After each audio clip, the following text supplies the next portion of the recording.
Espagne, on a tout vu, revu, archivu. Là, voilà, ça sort de l'ordinaire. Bon, c'est pas la coupe des grandes oreilles, mais bon, tant pis, on fait avec.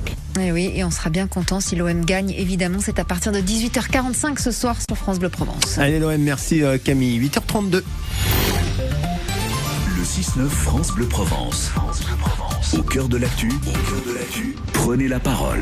04 42 38 08 08. La guerre en Ukraine, vue d'ici avec vos témoignages ce matin sur France Bleu Provence, et vue aussi en Ukraine, le contexte historique, géographique. On va nous en dire plus, éclairer notre antenne ce matin avec un spécialiste. Il est historien, David. Oui, c'est Raphaël. Raphaël, expliquez-nous, mais là vraiment que des mots simples. L'Ukraine, ça se trouve presque en Europe, on est d'accord, hein, c'est en Europe. Oui, tout à fait, bien sûr. Mais le point de vue de la Russie, c'est d'abord que l'Ukraine est son berceau historique. Ukraine, en plus, en russe, ça veut dire marche militaire. Donc, que penser d'un pays qui se définit comme la marche militaire d'un autre? Aux yeux des Russes, ou en tout cas de Vladimir Poutine, pour commencer, l'Ukraine n'a pas le droit à une existence propre, n'est pas un véritable État-nation.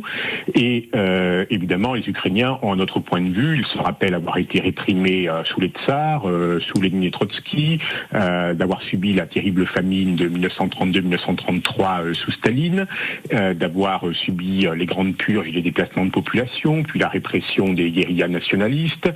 Et enfin, en 2014, la Russie a quand même été le premier pays à déplacer de force une frontière internationale qu'elle reconnaissait elle-même, le premier pays depuis 1945 en Europe à agir ainsi. Et l'Europe ne dit rien, et nous, l'Occident ne dit rien. C'est ça que vous dites? Ah si, il a dit des choses, bien entendu. Il a exclu. On ne fait rien alors.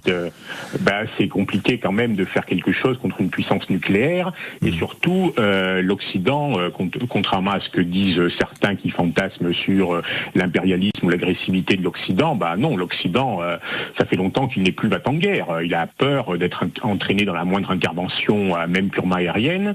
On l'a vu en Syrie en 2013, à tort ou à raison.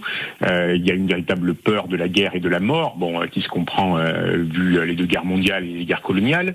Et ça décourage de sévir de manière armée contre la plupart des agresseurs. Et vous, Raphaël, l'historien, Poutine, vous le compareriez à qui alors ? Lui-même aimerait bien se comparer à Pierre le Grand, qui a toujours été son idole. Mais évidemment, j'éviterai la comparaison trop facile avec Hitler. C'est un peu trop convenu, attendu, et ce serait impertinent. Mais vous l'avez entendu, il parle de génocide à l'est de l'Ukraine. C'est un délire, Non, au contraire, je pense que Poutine a toujours été une machine froide qui sait calculer les risques, les coûts, les profits. Il a calculé qu'il n'y aurait pas de réaction militaire ou encore que la réaction économique serait parfaitement supportable pour la Russie. Donc il va aussi loin qu'une autre force ne l'arrête pas. Et tant qu'il ne court pas de risque majeur. Non, c'est quelqu'un qui sait parfaitement ce qu'il fait et qui, au demeurant, a malheureusement un très large soutien dans sa population. Alors c'est encore plus inquiétant, Raphaël. Merci de cet éclairage, historien donc du côté d'Aix-en-Provence. Paul, vous êtes avec nous, vous êtes à Marseille, La Rose ce matin, vous êtes un ancien légionnaire en ex-Yougoslavie, c'est ça, hein? C'était quelle époque quand vous étiez sous les drapeaux? J'étais entre 1980 et 1996. J'étais casque bleu au Liban. Casque bleu, d'accord. Ouais. En ex-Yougoslavie, Rwanda, j'ai fait quelques missions au Tchad. On va pas entrer dans les détails. Non, mais vous avez un regard un peu différent du nôtre, peut-être, parce que vous avez connu ce genre de conflit. Parce que ce que je voulais dire, ce qui est bizarre, c'est que ça a commencé déjà il y a 6-7 ans avec l'invasion de la Crimée, et pratiquement pas beaucoup de politiques ont bougé. À une certaine époque, il y avait le conflit entre guillemets, bien sûr, avec la jungle de Calais. La France était prête à sanctionner l'Union européenne était prête à sanctionner la France parce qu'elle ne faisait pas grand-chose pour l'accueil des migrants, et alors que c'était faux.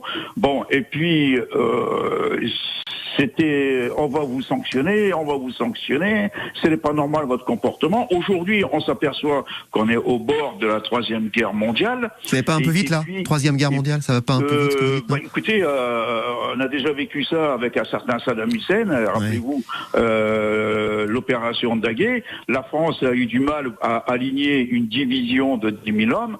Aujourd'hui, on s'aperçoit que l'Union européenne est incapable de créer une division militaire européenne avec au moins 50 000, voire 100 000 hommes.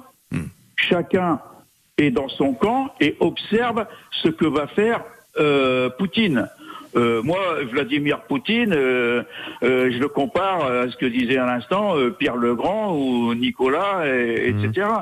Mais moi, ce que je veux dire, c'est que qu'attend l'Union européenne pour convoquer tous les ambassadeurs, tous les présidents de l'Union, des pays tous les pays de l'Union européenne pour voir ce qu'ils peuvent faire. Vous voulez dire au moins avoir une réaction commune, une voix commune, hein, voilà, c'est ça. Une réaction commune de tous les pays membres de l'Union européenne. Et vous pensez que ça sera suffisant ? Ça serait déjà un début pour faire pression. Enfin, vous avez été militaire, vous savez ce qui fait peur à ceux qui sont conquérants, c'est le militaire aussi, ce sont les armes, non ? Écoutez, en règle générale, quand vous opposez une force suffisante à quelqu'un qui est aussi puissant que vous, dans le cadre là, je vois, c'est M. Poutine, il va peut-être se calmer. Mais si personne ne réagit, lui, il va foncer dans le tas. Évidemment. Voilà. Merci Paul, merci pour ces souvenirs de guerre que vous nous rappelez, hein, évidemment. Merci beaucoup. Merci à vous, et vous continuez à témoigner, hein, évidemment, on bouscule nos programmes ce matin, parce que vous êtes très nombreux à composer le 04 42 38 08 08. Continuez à le faire.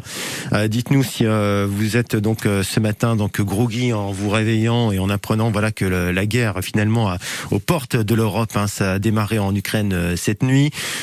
C'est vrai aussi qu'on entend régulièrement dans des débats, dans d'autres médias notamment, qu'il avait prémédité cette action depuis longtemps et que finalement, vendant pendant des années son gaz à l'Europe, ça lui a permis de mettre de l'argent de côté. Donc les sanctions, finalement, il se dit que Vladimir les craint pas trop, mais oui, parce qu'il a une caisse noire bien remplie, hein, finalement. Alors, vous dites prémédité, on apprend même ce matin que la vidéo dans laquelle Vladimir Poutine annonce cette opération avait été enregistrée bien avant.